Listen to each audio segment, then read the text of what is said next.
네, 안녕하세요. 이제 증권 대행이 문제풀이 시작하겠습니다. 첫 번째 과목 금융투자 상품부터 볼까요? 여러분 기본서로 좀 공부하셨습니까? 그래서 문제풀이 진행하는데 이제 기본서로 충분히 공부 못하신 분들도 있기 때문에 그냥 문제만 쭉 푸는 게 아니고요. 이제 중요한 핵심 내용부터 이렇게 짚어가면서 정리를 하고 그리고 이제 문제를 풀겠습니다. 그럼 문제집 준비되셨죠? 자, 금융투자 상품. 예, 이제 10문제 출제되고요. 이제 큰 틀에서 보면 이제 암기 과목이죠, 여러분. 네. 1번 문제를 먼저 보겠습니다.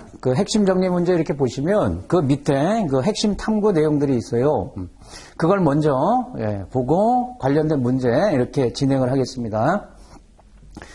예, 이제 1번은 우리나라 이제 금융회사 얘기죠. 이제 은행부터 쭉 나오는데 그럼 밑에 내용 이제 은행을 보겠습니다. 일반은행, 특수은행 있지 않습니까? 그 중에 이제 특수은행, 우리나라 5곳이 있죠. 산업은행, 수출입은행, 중소기업은행, 그다음 농수협 중앙회. 지금 농협수협은행이라고도 표현하는데요. 이제 교재에 중앙회라고 나와 있으니까 이렇게 이제 5곳이 특수은행이다. 이거 좀 암기하셔야 되고요. 그 다음에 이제 비은행 예금 취급기관, 은행이 아닌데 이제 예금을 취급하는 곳. 그 두 번째 점에 보면 이제 은행과 유사한 업무를 하지만 이제 두 곳이 있죠. 상호저축은행하고 신용협동기구. 근데 또 신용협동기구는 3개 금융권이 있단 말이에요. 신용협동조합, 새마을금고, 상호금융. 역시 종류를 기억하셔야 되고요. 다음에 이제 금융투자회사, 이제 투자 상품을 주로 이제 취급하는 곳. 그래서 우리 자본시장법에서 금융투자업자 6개를 구분을 해놨죠. 투자 매매업자, 중개업자. 이건 동시에 이제 많이 하기 때문에 투자 매매 중개업자 이렇게 이제 묶었고요. 그다음에 집합투자 이제 펀드 운영하는 회사죠. 투자 일임 자문업자 이것도 묶었고요. 신탁업자 이렇게 이제 6곳을 우리가 이제 금융투자회사 또는 이제 금융투자업자라고 이제 분류를 하는 거고요. 이제 보험회사 생보사도 있고 손보사도 있고 그다음에 이제 우체국도 보험을 취급한다. 그다음에 이제 공제기관. 여러분 이제 공제란 말이 나오면 이것도 이제 보험의 일종이니까 보험회사로 보시면 되고요. 그 밖에도 이제 기타 금융기관들이 있다.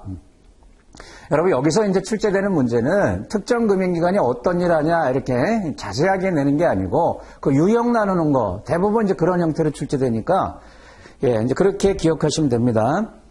자, 관련해서 이제 1번 문제를 봐볼까요?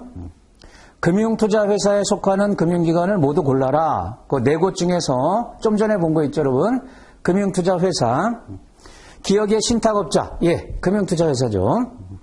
디귿의 투자 매매 중개업자. 요 2개가 여러분 이제 금융투자회사고요. 니은의 신용협동조합은 신용협동기구에 속하는 거 아닙니까? 그러면은 큰 틀에서 비은행이라고 봐야 되고, 비은행 예금 지급기관. 신용카드 회사는 이제 여신회사예요, 여러분. 여신 전문회사. 예, 금융투자회사가 아니다. 그러니까 답은 기업과 디귿. 이렇게 고르면 되고요. 자, 이제 2번 보겠습니다. 여러분, 이게 이제 자격증 이름이 증권투자 대행인이잖아요. 그러니까 이제 증권회사가 하는 일을 좀 알고 있자. 그래서 이제 증권회사, 업무를 보겠습니다. 밑에 이제 동그라미 1번부터 보면 증권회사는 주로 직접 금융시장에서 이제 영업을 한다. 간접 금융이 아니고요. 그거 좀 주의하시면 되고요. 은행과 다르다는 겁니다. 그 밑에 이제 화살표를 이렇게 보면 기업과 투자자를 직접 연결시킨다는 점에서 예금을 받아서 대출을 이렇게 대출로 이제 공급을 하는 이런 은행과는 성격이 다르다. 은행은 간접 금융을 주로 취급하고 증권회사가 직접 금융을 담당한다. 자, 주요 업무가 여러 가지 있지만 거기 이제 6가지가 있죠. 핵심 업무 그러면 위탁매매, 자기매매, 인수주선이 되겠어요. 위탁매매가 여러분 이제 증권회사의 핵심 업무죠. 그러니까 중개해 준다는 거예요. 고객이 주식 이렇게 이제 매매를 할 때 거래소에 이제 중개해 주고 수수료를 받는 그게 이제 위탁매매. 자기 매매는 증권사도 이제 자기 재산이 있으니까 그걸 이제 운영한다는 거고요.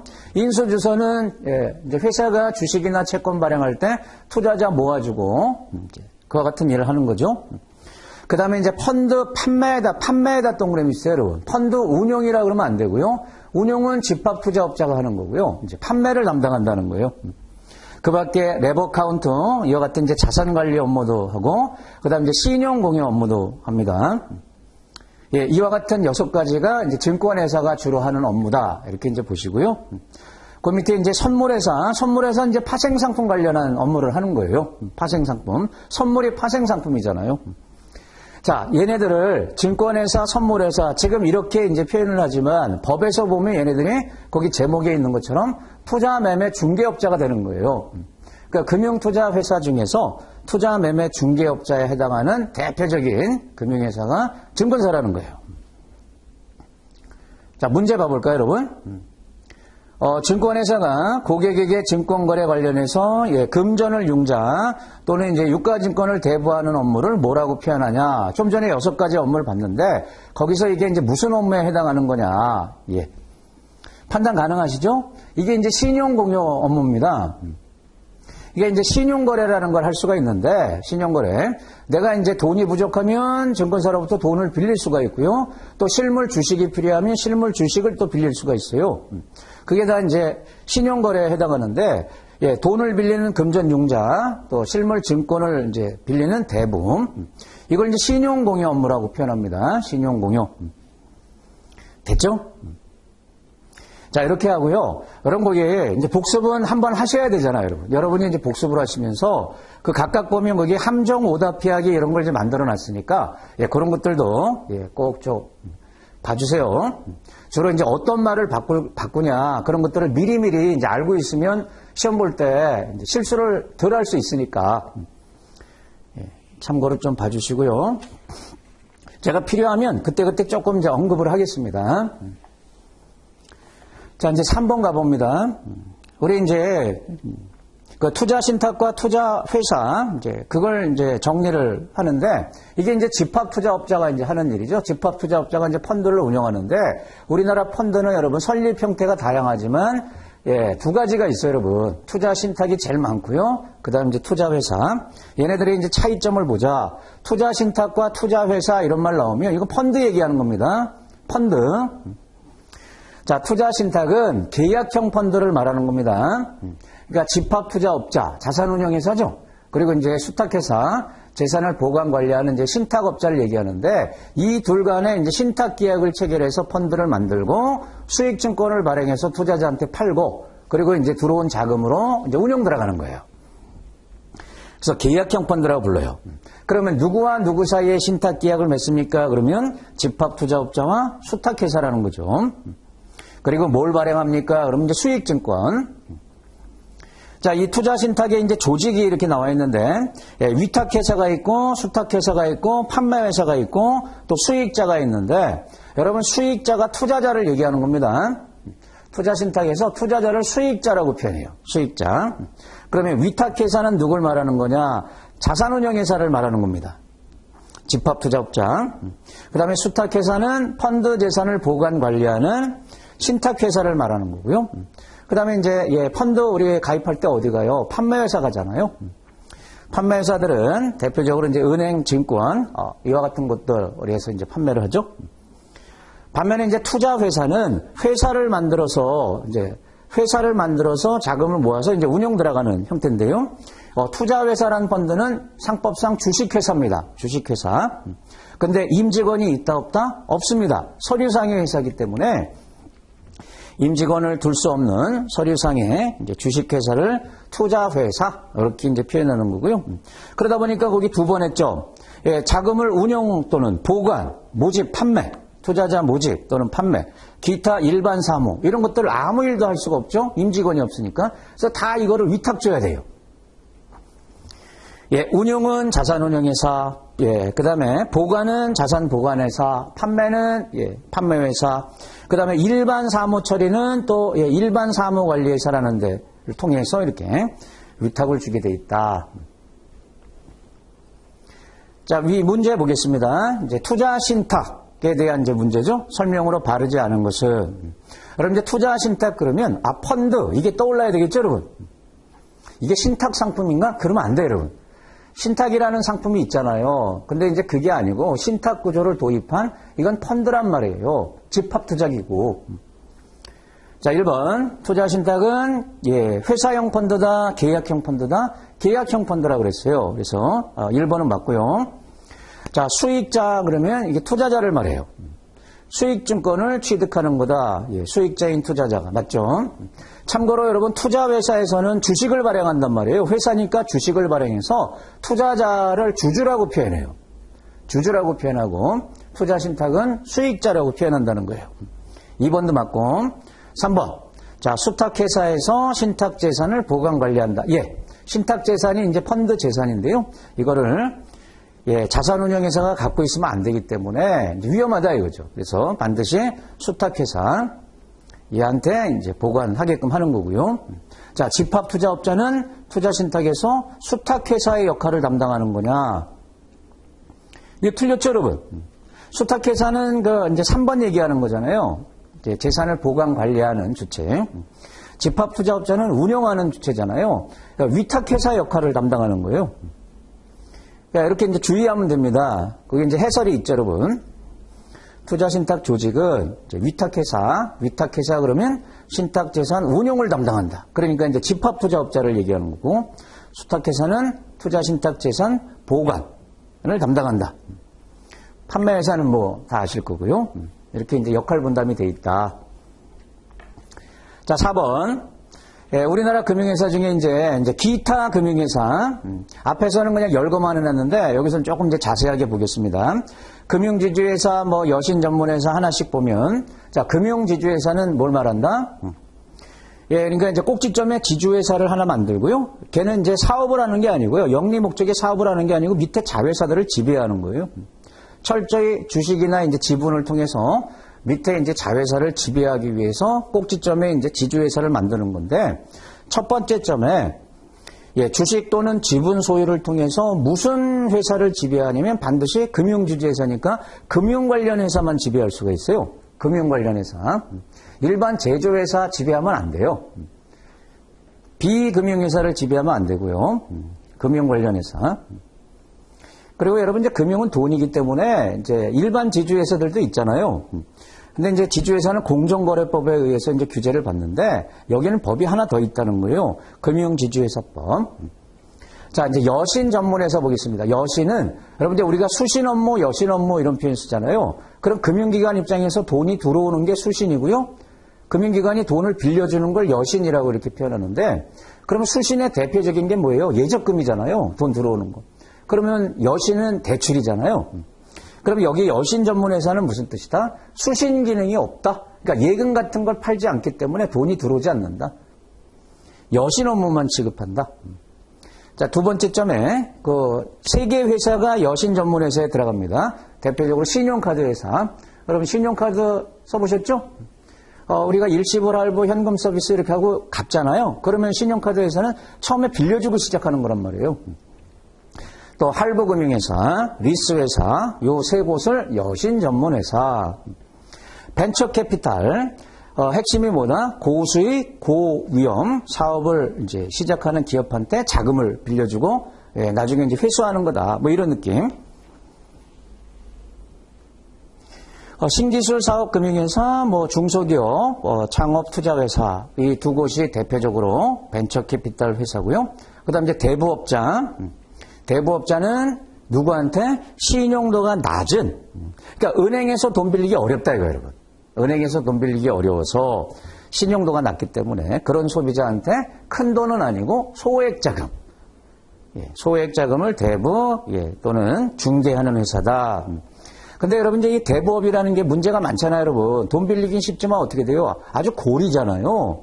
그리고 안 갚게 되면은 원금보다 이자가 눈덩이처럼 불어나고. 그래서 문제가 많단 말이에요. 그런데 이걸 이제 법을 만들어가지고 양성화해 놨어요. 근데 어떻게 양성화를 했냐면 두 번째 점에 진입 요건, 영업지역, 자금 조달 방법 아무 제한이 없습니다. 그러니까 누구나 설립할 수 있다 이거예요. 대부업은 진입 장벽이 없어요. 딱 하나 제한 두는 게 뭐가 있냐면 금리입니다. 금리. 금리가 워낙 높다 보니까 최고 금리만 법으로 제한하는 거예요. 대통령령이 정한 이유를 초과할 수 없다. 그러니까 요거는 제한이 있지만 나머지는 제한을 두지 않는다. 그게 대부업장. 마지막에 증권금융회사. 앞서 여러분 증권회사가 신용공여 업무 한다고 그랬죠? 그러니까 이제 투자자들한테 돈을 빌려주고 또 실물 주식을 빌려주고 공짜는 아니겠죠, 여러분. 뭔가 이제 대가를 받는데 그럼 증권회사는 또 어디서 그 자금을 조달할 거냐 이거예요. 그게 증권금융회사입니다. 증권회사라든지 또는 이제 일반 투자자에게 자금을 공급, 증권을 대여하는 이런 게 이제 증권금융 업무예요. 증권거래와 관련해서 돈, 실물. 이걸 전문적으로 하는 회사인데요. 그 두 번째 점, 우리나라는 이 증권금융을 담당하는 전문기관이 있어요. 그게 한국증권금융회사예요. 한국증권금융회사. 다른 나라 같은 경우는 이제 일반 은행들이 이 업무를 하는데 우리나라는 이 전담기관을 두고 있어요. 예, 좀 꼼꼼히 봤죠? 자, 문제 보겠습니다. 요 관련해서 이제 어떻게 출제되냐 이거예요, 여러분. 이것저것 묻겠죠? 자, 우리나라 금융회사에 대한 설명으로 옳은 것은 그랬습니다. 1번. 자, 금융지주회사는 비금융회사도 지배할 수 있습니까? 아니죠. 그거 틀렸네요. 자, 우리나라에서는 은행이 일반 금융의 일환으로 증권금융을 취급하고 있다? 은행이 증권금융을 취급한다? 좀 전에 아니라 그랬죠? 전담기관이 있다 그랬어요. 그것도 틀렸고. 자, 여신 전문 금융회사는 주로 채권 발행, 금융기관 차입금 등으로 자금을 조달한다? 자, 요 말은 밑에 없었는데 이게 맞습니다. 그러니까 여신 전문회사는 예금을 취급하지 않으니까 돈이 들어올 수가 없다? 그럼 어떻게 자금을 마련하냐 이거예요. 주로 채권 발행 또는 차입. 이걸 이제 이렇게 해서 자금을 조달해서 빌려주는 거다. 그러니까 좀 이자를 많이 받는 거다. 3번 맞고요. 거기서 여신 전문 회사들은 예금을 통해서 자금을 조달한다 이런 말이 안 됩니다. 예금은 이제 수신 업무니까 수신을 안 한다 그랬으니까. 네 번째, 자, 대부업은 최저 자본금 등의 진입 요건이 있다 없다? 다 풀었다 그랬죠. 진입 요건 없고 영업지역 제한도 없다. 딱 하나, 대부 금리. 거기에 대한 규제도 없다. 이 틀렸네요. 규제는 있잖아요. 금리에 대한 규제는 있다고 그랬습니다. 거기 해설에 그 4번 보면은 이제 진입 요건 영업지역 제한은 없는데요. 대부 금리는 현재 이제 대통령령으로 최고 금리를 24%.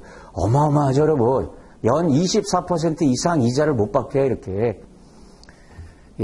상한 이율을 정해놨다는 거예요. 그걸 초과할 수 없게끔. 24% 이자면 어마어마한 거죠. 자, 답 나왔죠? 이 4번까지가 우리나라 금융회사 이제 관련해서 중요한 내용들을 정리를 한 거고요. 그 다음에 이제 5번에 가서 우리 이제 상품을 나눌 때 예금성 상품, 투자성 상품, 보장성 상품 뭐 이렇게 이제 구분하지 않습니까? 그 중에 이제 예금성 상품, 은행이 취급하는 이제 예금 상품이라는 거예요. 첫 번째, 예금 종류도 여러분 이제 크게 요구불예금, 저축성 예금, 그 다음에 이제 주택 청약 관련된 예금, 이렇게 이제 나눌 수가 있는데, 요구불예금은 뭐다? 요구하면, 고객이 요구하면 언제든지 돈을 찾을 수 있다. 그 두 번째 점, 이런 걸 기억해야죠, 여러분. 역시 암기하는 겁니다. 그럼 어떤 게 요구불예금에 속하는 거냐? 거의 세 가지가 있네요. 보통예금, 당좌예금, 가계당좌예금 종류. 그 다음에 저축성 예금은 기한을 정하고 예금하는 거겠죠? 일정 기한 이제 만기가 있는 거란 말이에요. 크게인데 이제 거치식도 있고 적립식도 있고. 자, 이제 구체적인 상품 종류는 역시 두 번째 점. 정기예금, 정기적금. 정기예금, 정기적금, 상호보금, MMDA. MMDA는 그럼 수시 입출식, 요구불 예금하고 똑같이 넣었다 뺐다 하는데요. 근데 분류를 저축성 예금으로 해요. 그러니까 만기를 정하는 거예요. 그 다음에 이제 주택 관련 이제 예금이라는 건 이제 청약하기 위해서 이제 예금 통장 만드는 거 있잖아요, 여러분. 청약 통장. 청약 저축, 청약 예금, 청약 부금, 주택 청약 종합저축. 이렇게 이제 네 가지가 있는데, 현재 판매되는 것은 주택 청약 종합저축밖에 없어요. 그러니까 이제 그거 하나, 참고하시면 되고요. 자, 밑에, 지금은 이제 열거했단 말이에요. 그래서 그 종류 나누는 거, 이제 그거 외워야 되고, 구체적으로 좀 이제 내용이 있는데, 밑에 그 보통예금은 뭐냐? 보통예금은 이제 아무 제한 없고 누구나 가입할 수 있고 넣었다 뺐다 하는 거고, 대신 이자는 거의 없고, 정기예금은 정기란 말이 붙으면 기간이 있다는 거잖아요. 정기예금은 기한부 예금이죠, 여러분. 목돈, 예금하는 거. 정기적금은 매월 불입하는 거잖아요. 그래서 목돈 만들 때 쓰는 거. 상호부금은 뭐예요, 여러분? 상호부금만 같이 한번 봐볼까요? 정기적금과 성격이 유사하다. 정기적금과. 이게 개에서 나왔다고 거기 돼 있죠, 여러분? 개. 개를 제도권 안으로 이제 옮겨온 상품을 부금이라고 표현하는데요. 그러니까 매월 이제 불입하고 일정 회차 이상 불입하면 대출 자격이 나오는 거예요. 그러니까 저축이지만 대출 성격도 갖고 있는 거. 그러면 그게 상호부금이다. M&A. 시장 실세금리가 적용되고 입출금이 자유로운 단기금융상품이다. 단기금융상품. 그래서 목돈을 초단기로, 초단기 그러면 통상 이제 1개월 이하를 말하는데요. 운영할 때 유리하다. 각종 공과금, 이렇게 이제 이체 기능도 할 수 있는 게 MMDA예요. 그리고 MMF, CMA하고 경쟁상품이다. 이 세 가지가 다 수시 입출식이라는 거예요. 넣었다 뺐다. 자, 위에 문제를 보겠습니다. 아주 비교적 단순하죠, 여러분? 암기하면 되잖아요. 자, 그 네 가지 상품을 열거해 놓고 요구불 예금을 모두 골라라 이렇게 물었잖아요. 요구불 예금. 보통 예금, 요구불이죠? 당좌 예금, 요구불이죠? 정기 예금, 아니죠? 정기 예금은 저축성. 상호부금, 이것도 저축성. 그러니까 기업과 니은. 그게 요구불이죠.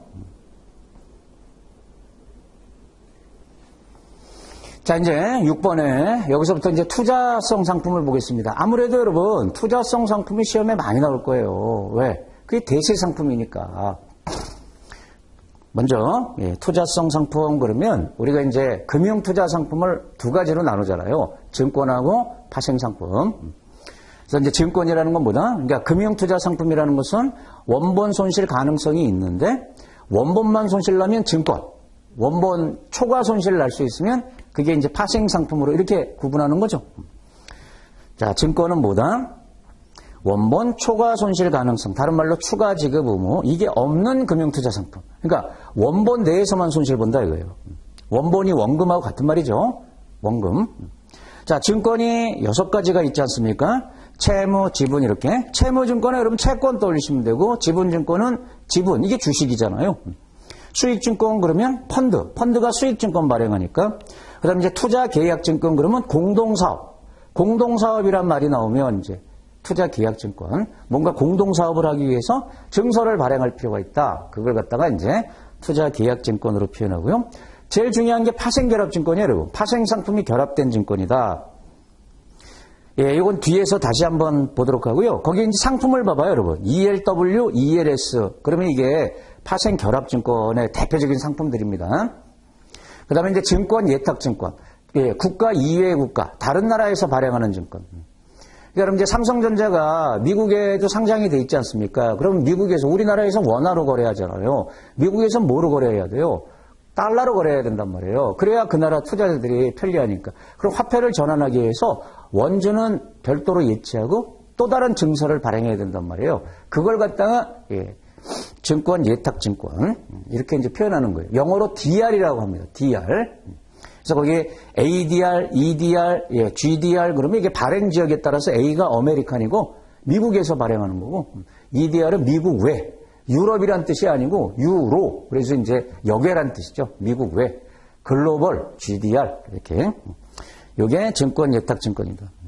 그러니까 ADR, EDR, GDR 이런 것들 나오면 이거는 증권, 예탁증권, 국가 이외의 국가.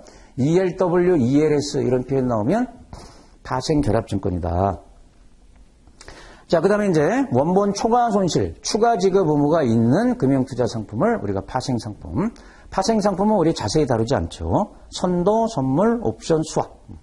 이게 파생상품이에요. 자, 문제를 보겠습니다. 이렇게 지금 정리를 하고 문제 바로 보고, 좀 복습이라고 이렇게 긍정적으로 생각하세요. 이게 지금 답이 보여도 여러분께 아니에요, 여러분. 좀 전에 보고 푸니까 이렇게 눈에 들어오는 거지. 그래서 이제 꼭 복습을 통해서 다시 한번 외우셔야 되는데. 자, 투자성 금융상품에 대한 설명으로 옳은 것을 모두 골라라. 자, 이제 기업, 증권. 법에서 여러분 증권을 이렇게 이제 규정하는 거예요. 그러니까 지금 그 뒤에 설명한 게 이게 증권을 설명하는 거냐? 지금 이제 그렇게 봐야 되는 거죠. 내국인 또는 외국인 포함입니다. 외국인이 발행한 금융투자 상품으로서 투자자가 취득과 동시에 지급한 금전 외에 어떠한 명목으로든지 추가로 지급 의무를 부담하지 아니하는 것. 취득과 동시에 추가 지급 의무가 없는 것. 이게 증권 맞네요. 그러니까 이건 증권을 규정하는 거다. 맞고요. 니은. 자, 기초자산의 가격, 이자율, 지표 단위 또는 이를 기초로 하는 지수 등의 변동과 연계해서 미리 정해진 방법에 따라 지급금액 또는 회수금액이 결정되는 권리가 표시된 것. 이게 뭘까요, 여러분? 권리가 표시된 것. 이렇게 끝나면 다 증권입니다. 증권은 실물이 아니고 권리이기 때문에 권리를 표시해놨다. 이런 뜻인데 이거 틀렸죠, 여러분? 투자계약증권이 아니고 이게 파생결합증권입니다. 파생결합증권은 기초자산과 연계해서 미리 얼마를 주겠다 이렇게 사전에 수익을 제시해요. 그래서 지급금액, 회수금액 이런 게 미리 결정되어 있는 거예요. 투자계약증권은 공동사업이란 말이 나와야 돼요. 공동사업. 그 니은은 틀렸고 디귿. 금융투자상품이든 통화든 일반상품, 신용위험, 기타 합리적이고 적정한 방법에 의해서 가격, 이자율, 지표 단위의 산출이나 평가가 가능한 것을 기초자산으로 하는 이런 뜻이죠. 기초자산으로 하는 선물이다, 선도다, 옵션이다, 수합이다. 이 끝에 여러분 키워드들이 있네요. 이건 파생상품이죠. 파생상품. 그러면 이제 니은은 틀렸고 기억하고 디귿. 네. 그래서 지금 이제 증권이 뭐고 파생상품이 뭐고 차이점이 뭐냐, 어떻게 차이를 분류하는구나. 이제 그걸 봤고요. 자, 이제 7번 보겠습니다. 집합투자기구. 이게 펀드죠? 이것도 투자성 상품이죠, 여러분. 투자성 상품의 대표적인 게 이제 펀드란 말이에요. 자, 1번은 우리가 이제 투자 대상 자산이 뭐냐. 이 펀드가 재산을 어디에 주로 투자하냐에 따라서 5가지로 이제 구분을 하죠. 증권, 부동산, 특별자산, 혼합자산, MMF. 여러분, 그 증권, 부동산, 특별자산 50% 그 비율 알고 계시죠? 재산의 50%를 초과해서 증권에 투자한다. 그러면 이게 색깔의 증권펀드. 부동산 및 부동산 관련 자산이 50% 초과하는 거다. 부동산 펀드. 그 다음에 특별자산이 50% 초과하는 거다. 그게 특별자산 펀드인데, 여러분 특별자산은 거기 내용의 가로를 봐봐요. 증권, 부동산을 이외의 자산. 그러면 이게 무조건 특별자산이에요, 여러분. 증권도 아니고 부동산도 아니면 이걸 다 특별자산으로 봅니다. 그 다음에 혼합자산은 아무 비율 제한이 없어요, 여러분. 집합투자자산 운영에 있어서 규정의 제한을 받지 않고 투자할 수 있는 것. 그러면 혼합자산. 자, MMF. 이건 이제 단기금융펀드란 말이에요. 그러면 거기에 집합투자자산의 전부에다 동그라미 있어요. 얘는 반드시 100%입니다. 전부를 단기금융상품에만 투자하게 돼 있어요. 뭐 CD, CP, 뭐 1년 이하짜리 뭐 채권 등 그런 것들보다 단기 금융상품에 전부 투자해라. 그게 중요한 말이에요. 그래서 환금성이 높다. 이 MMF는 넣었다 뺐다 하는 겁니다. 환매 수수료를 안 받아요. 환금성이 높고 또 소액 투자, 단기 자금 운영할 때 유리하다. 단기 금융펀드니까. 자, 이제 2번은 뭐냐면 여러분, 그 증권펀드 좀 전에 봤잖아요. 근데 증권은 주식도 있고 채권도 있는 거 아닙니까? 그래서 증권펀드를 또 4가지 유형으로 나누는 거예요. 이게 주식형 펀드냐, 채권형이냐, 주식 혼합형이냐, 채권 혼합형이냐. 근데 이것도 여러분, 펀드 운영 들어가기 전에 사전에 이렇게 규정을 해놔요. 그래서 이제 투자자한테 알리는 거예요. 이건 증권펀드 중에서도 주식형 펀드입니다. 고객님, 뭐, 마음에 들면 가입하세요. 그러면 주식형 펀드라는 게 뭘 말하는 거냐면 거기 60%라고 돼 있죠. 60% 이상을 주식이나 주식 관련 파생상품 여기에 늘 투자하겠다. 그러니까 주식형 펀드는 늘 펀드 재산에 보면 60% 이상을 주식을 갖고 있겠다 이런 뜻이에요. 그게 주식형 펀드입니다. 반면에 채권형 펀드도 60% 이렇게 돼 있죠. 늘 60% 이상을 채권을 편입시킬 거야. 그게 채권형 펀드. 기준은 60%. 근데 거기 가로를 봐봐요, 여러분. 채권형 펀드는 주식에 투자하지 않습니다. 그러니까 주식을 한 주도 담지 않아요. 한 주라도 담으면 혼합형 펀드로 봅니다. 그래서 채권형 펀드는 순수하게 채권 또는 이제 현금을 보유하거나 그런 거예요. 주식은 투자하지 않고. 자, 그러면 이제 주식하고 채권이 섞이면 그럼 이제 혼합형이 되는데 주식 편입 비율을 50% 이상 늘 유지할 거야. 50% 이상 유지할 거야. 그러면 주식 혼합형이에요. 50% 초과하니까. 그러면 채권 혼합형은 두 개가 섞여 있지만 주식의 편입 비율을 50% 미만으로 유지할 거야. 예. 그거예요. 그게 채권 혼합형이에요. 이해하셨어요? 그럼 여러분 주식 혼합형은 약관의 규정에는 어떻게 되어 있는 거예요? 펀드 재산의 50%를 초과해서 늘 주식을 담아 놓을 거야 이런 뜻인데 그러면 최저만 50%지 60% 담아도 70, 80 그때 다른 거예요 여러분. 네, 이런 것들은 좀 외워두셔야 됩니다. 나중에 이제 우리 문제를 풀겠지만 뭐 예상 문제 또는 이제 여기서 문제를 풀겠지만 이런 이제 비율들 그 네 가지 중에 이제 판단할 수 있어야 돼요. 자, 이제 문제 보겠습니다. 집합투자기구 설명으로 적절하지 않은 것은 자, 부동산 펀드는 부동산을 기초로 한 파생상품에도 투자할 수 있다. 네, 맞습니다. 여러분 크게 보면 우리가 자산을 갖다 이제 증권이다, 부동산이다, 투자 대상 자산을 특별 자산이다, 또는 이제 얘네들을 기초 자산으로 한 파생 상품이다. 뭐 이렇게 이제 큰 틀에서 나눌 때요.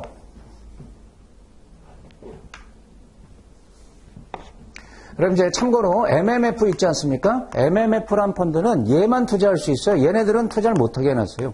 왜냐면 단기로 운영하기 때문에 언제 환매가 들어올지 몰라서 예, 증권에만 투자하도록 이렇게 규정을 해놨어요. 얘네는 투자를 못합니다. 근데 나머지들 있잖아요, 여러분. 나머지 증권이든 부동산이든 특별자산이든 혼합자산 펀드들은 여기 다 투자할 수가 있습니다. 다 투자가 돼요. 파생상품이든 얘든. 다만 어디에다가 집중하는 거냐. 이게 절반 넘으면 증권펀드고 이게 절반 넘냐 이게 절반 넘냐 이렇게 하는 거예요. 파생상품은 얘네들 늘 이렇게 따라다니는 거예요. 약방의 감초처럼. 좀 도움 되셨나요? 그러니까 증권펀드라고 해서 꼭 증권에만 투자하는 게 아니라는 거예요. 반 이상만 증권 담으면 그게 증권펀드예요. 자, 그러니까 1번은 맞고, 자, 2번.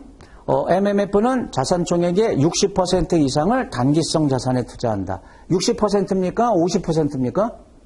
틀렸죠? 전부를 단기 자산에 투자해야 되니까 틀렸어요.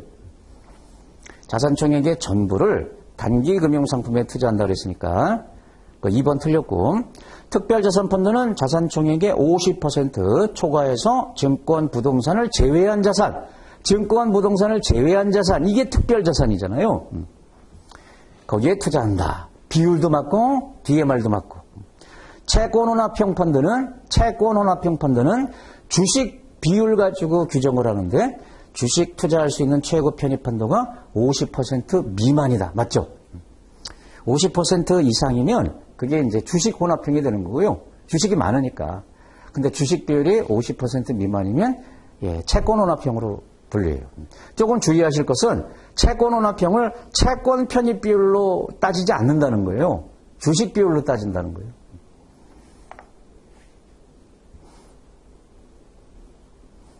여러분 거기 함정 오답 피하기 두 번째 거 봐볼까요? 자, 이거 맞나요? 특별자산펀드는 사전에 투자 대상 자산을 특정하지 않아도 되기 때문에 예, 보다 다양한 투자 기회를 찾아서 투자할 수 있는 뭐 장점이 있다 이런 뜻 아니겠어요? 이게 특별자산펀드일까요? 틀렸죠? 이게 혼합자산펀드입니다, 여러분. 이런 말 나오면 혼합자산펀드. 거기에 이렇게 잘못됐다 돼 있잖아요. 자, 이번에는 8번에 이제 특수한 형태의 펀드를 보겠습니다. 펀드 중에서 이것도 법에 있는 건데 이제 특수한 이제 형태를 띠고 있다. 여기 5가지가 있는데 아주 시험에 잘 나옵니다. 반드시 나올 거예요, 여러분. 환매 금지형부터 볼게요, 여러분. 그 다음 페이지까지 해서 이렇게 5개가 있는데 자, 환매 금지형. 통상 여러분 펀드는 환매가 돼요. 투자자가 돈 찾겠다 그러면 돈을 돌려주는데 그걸 우리가 이제 환매형 또는 개방형. 근데 이제 환매가 안 되는 것을 폐쇄형 이렇게 이제 부르는데 왜 환매를 안 해주냐? 어쩔 수 없어서 그래요, 여러분. 왜냐면 예, 자산을 지금 투자를 해서 현금화하기 어려운데 투자하기 때문에 환매에 대응하기 어렵다. 그래서 환매 금지형으로 만들어야 된다. 이렇게 규정을 해놓은 거란 말이에요. 자, 하나씩 봅니다. 환매 금지형은 중도 환매가 된다 안 된다? 불가능한 펀드죠. 근데 그래서 반드시 존속 기간을 정해놔야 돼요, 여러분. 존속 기간이 정해져 있음. 없다 그러면 틀려요. 왜냐하면 여러분 중간에 돈을 안 주잖아요. 그러면 언제 돈을 받아야 돼요? 운영기간이 끝날 때 돈 주겠다는 거예요. 근데 존속기간이 없으면 일반 펀드는 존속기간이 없어요. 그냥 돈이 들어오면 계속 운영하는 거예요. 근데 얘는 그런 식으로 하면은 언제 돈을 돌려줍니까? 그래서 운영기간을 반드시 정해야 된다는 거예요. 환매금지형은. 존속기간이 있어야 되고. 두 번째, 얘는 집합투자증권 최초 발행한 날로부터 90일의 동그라미 있어요. 90일 이내에 증권시장이 상장해야 된다. 급전이 필요할 때 환매가 안 되니까 중간에 돈 필요한 사람도 어떻게 해야 되냐? 그래서 상장을 시키는 겁니다. 그럼 주식처럼 처분해버리면 그러면 나한테 현금이 들어오는 거예요. 그러니까 90일 이내에 상장하도록 이제 해놨습니다. 세 번째, 펀드 자산 중 20% 동그라미 치고 이거 외워야죠. 20% 이상을 부동산, 특별자산 이런 이제 시장성 없는 자산에 투자하는 경우에 환매금지형으로 만들어야 돼요. 시장성 없다는 것은 현금화하기 어려운 자산을 말하는 거예요. 그 대표적인 게 부동산이나 특별자산이에요, 여러분. 거기에 이제 외국 상장증권, 국내가 아니고 이제 외국 상장증권도 있지만 그 앞에 부동산, 특별자산 20%. 그래서 이제 마지막 점, 세 개 펀드 있죠? 부동산 펀드, 특별자산 펀드, 혼합자산 펀드. 이 세 개 펀드는 환매금지형 펀드다. 환매가 안 됩니다. 자, 두 번째 종류형 펀드가 있습니다. 종류형.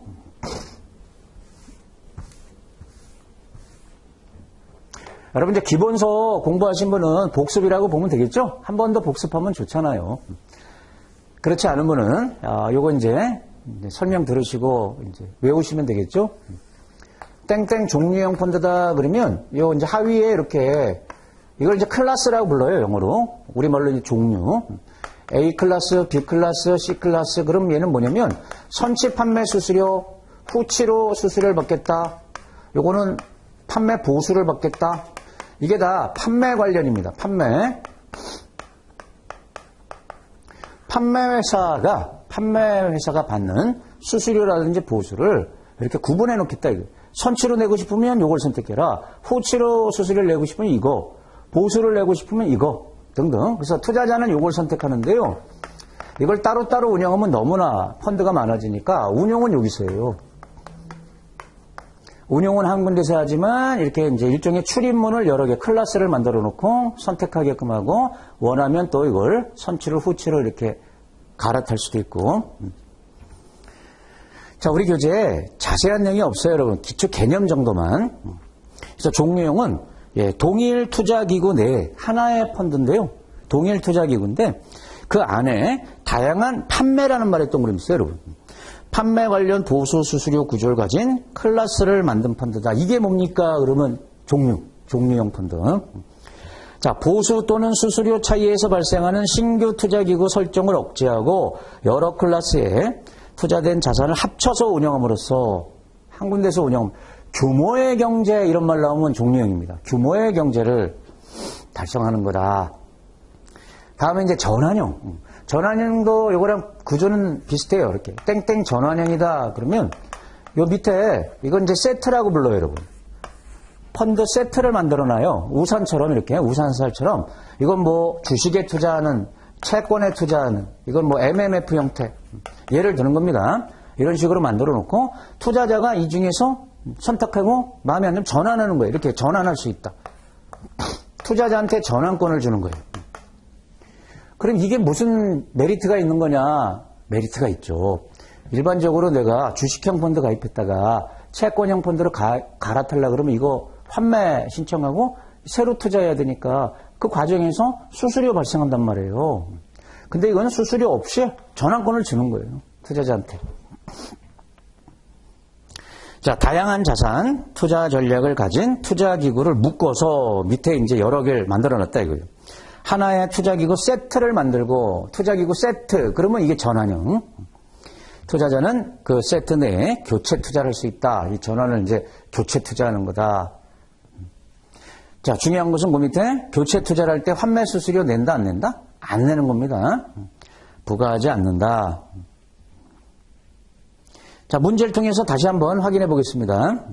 자, 8번 문제는 환매금지형에 대한 문제죠. 환매금지형 펀드에 대한 설명이다. 적절하지 않은 것은. 자, 환매금지형 집합투자기구는 존속기간이 정해져 있다. 맞죠? 정해지지 않는다. 그럼 틀려요. 정해져 있어야 됩니다. 자, 집합투자증권을 최초 발행한 날로부터 며칠 이내 증권시장에 상장한다? 환매금지형은 90일. 2번 맞고요. 자, 부동산, 특별자산, 혼합자산 집합투자기구는 환매금지형으로 설정해야 된다. 예, 이 세 개가 환매금지형 펀드다. 증권펀드나 MMF는 개방형이에요, 다. 이 세 개는 폐쇄형, 환매금지형이고.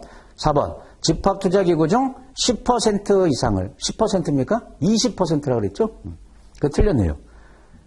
예, 부동산, 특별자산, 이렇게 이제 시장성 없는 자산에 투자하는 경우에는 환매금지형으로 설정해야 된다. 예, 시장성 없는 자산에 이런 말 나왔을 때 몇 % 이상 투자하면은 환매금지형으로 설정해야 되냐? 그 기준이 20%라는 거예요. 20%. 그거 틀렸네요. 자, 이제 9번. 이제 모자형 펀드하고 상장 지수 펀드. 그리고 이제 모자형 펀드는 이제 엄마 펀드, 자식 펀드 이런 뜻이죠. 이제 모 펀드가 있고요. 밑에 이제 자펀드. 제가 이제 편의상 3개 이렇게 그린 거예요, 여러분. 꼭 밑에 3개가 달리는 게 아니고. 그러면 요걸 판매해서 이게 이제 투자자가 가입하는 건 요겁니다.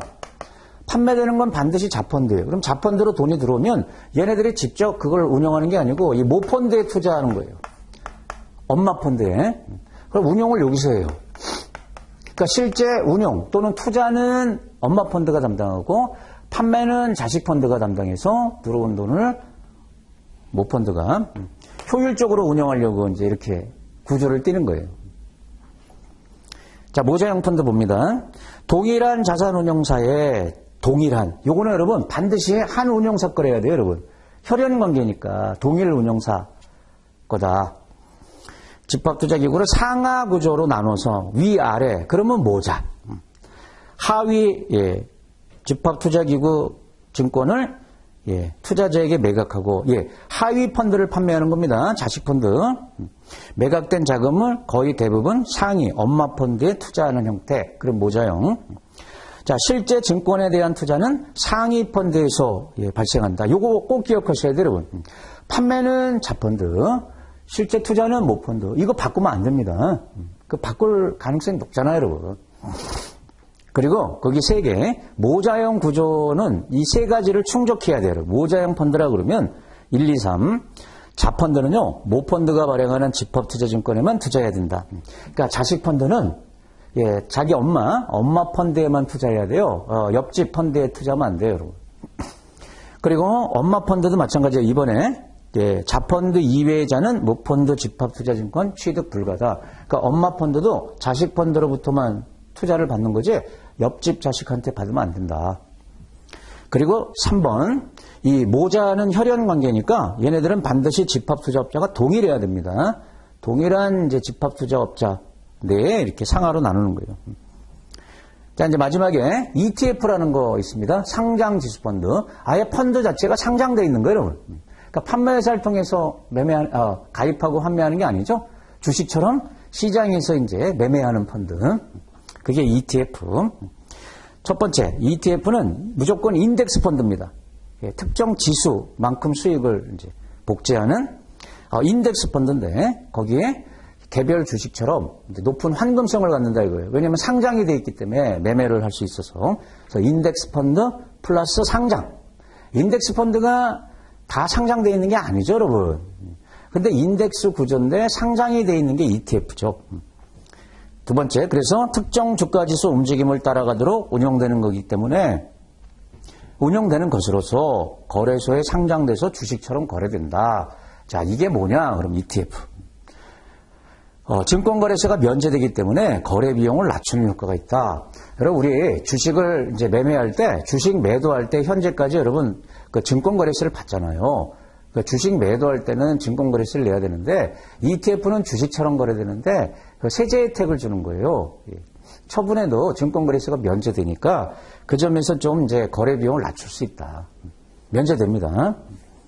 자, 문제 보겠습니다. 문제는 이제 모자형 펀드를 물었죠. 여기 모자형 기업 자펀드 집합투자증권을 투자자에게 판매한다. 자, 판매하는 펀드는 자펀드다, 모펀드다, 둘 다다. 반드시 자펀드입니다. 1번 맞고. 자, 모펀드, 자펀드 운영에서는 달라야 한다. 눈에 들어오죠? 틀렸습니다. 같아야 된다 그랬으니까. 자펀드 외자가 모펀드 집합투자증권 취득하는 것이 허용되지 않는다. 맞죠? 자펀드가 모펀드 외에 다른 집합투자증권 취득하는 것 역시 허용되지 않는 거예요.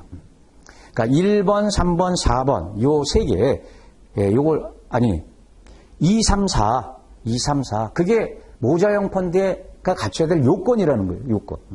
2, 3, 4가.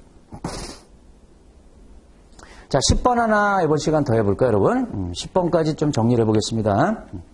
자, 이번에는 이제 파생결합증권 봐볼게요, 여러분. 파생결합. 이것도 투자성 상품이죠. 왜냐면 증권으로 규정하지만 그 원금손실 나니까. 자, 특징. 파생결합증권은 뭐다? 기초자산과 연계해서 미리 정해진 방법에 따라 지급금액 또는 회수금액이 결정되는 권리가 표시된 거. 이렇게 규정하는 게 파생결합증권이다. 그러니까 이제 뒤에서 우리 이제 ELS 이런 거 다루겠지만 이렇게 기초자산이 이제 범위에 따라서 원금 주겠다, 비례적으로 수익 주겠다, 뭐 금발 보면 뭐 리베이트만 주겠다 이렇게 한없이 주지 않고 계속 손해나는 것도 아니고 지급금액, 회수금액을 미리 이렇게 사전에 제시하는 거예요, 수익을. 자, 이런 식으로 해서 이제 판매되는데 이 돈이 들어오면 이게 이제 꺾이는 구조 아닙니까? 그러면 대부분 이제 채권하고 옵션을 결합해서 자금을 운영해요. 이 옵션이 파생 상품이잖아요. 그래서 이제 파생 상품이 결합되어 있는 증권이다. 하지만 최초 원본만 손해보는 증권이다. 이런 뜻이에요. 자, 2번. 그래서 이 파생 결합 증권은 2번. 누가 발행하냐면 증권하고 장외 파생입니다. 장외에다 동그라미 쓰요. 여기 옵션을 결합할 때 이게 대부분 장외 옵션입니다. 장내 파생이 아니고 장외. 그래서 장외 파생 취급 관련 투자 매매업. 투자 매매업자가 발행하는데요. 이 인가를 받은 금융투자업자가 발행한다. 이 증권회사를 말하는 건데 모든 증권사가 아니고 증권사 중에 증권과 장외파생 인가를 받은 탄탄한 증권사가 발행하는 거예요. 그러면 법에서는 파생결합증권이라고 표현하지만 실제 상품은 여기에 해당하는 게 뭐가 있냐? 3번이죠. ELW, ELS, ELS.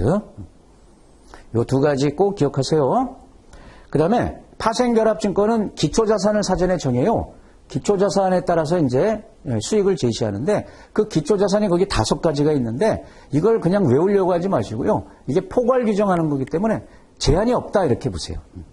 그러니까 금융투자 상품도 되고 통화, 외국 통화 포함해서 다 만들 수 있어요. 일반 상품도 되고 또 신용형 이런 것들도 되고 5번에 이걸로도 부족해서 그 밖에 이렇게 해놨잖아요. 그러니까 안 되는 게 없는 거예요, 여러분.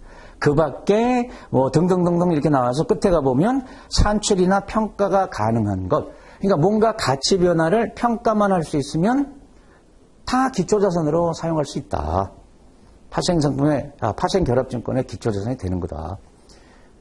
자, 문제를 풀면서 또 확인을 해보겠습니다. 1번. ELW죠? 우리말로 주식 워런트 증권. ELW는 파생결합증권이다? 맞죠?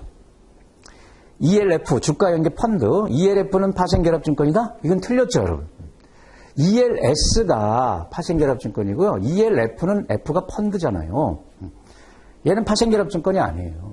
굳이 하자면 수익증권에 가깝죠. 수익증권. 수익증권을 발행하니까. 그 2번 틀렸고. 다른 금융투자 상품을 기초자산으로 하는 파생결합증권을 발행할 수 있다. 아, 기초자산? 아무거나 상관없다 그랬지? 3번 맞고. 탄소 배출권과 같은 환경적 이익도 기초자산으로 편입될 수 있다. 예, 제한 없으니까 이것도 가능합니다. 여러분, 이거 10번에 이제 그 답이 2번이죠? 답이 2번. 네, 어떠세요, 여러분? 그 밑에 내용 이렇게 보고 이게 문제 푸는 게 좀 도움이 되십니까? 자, 첫째 시간 여기까지 하고 좀 쉬었다 하겠습니다.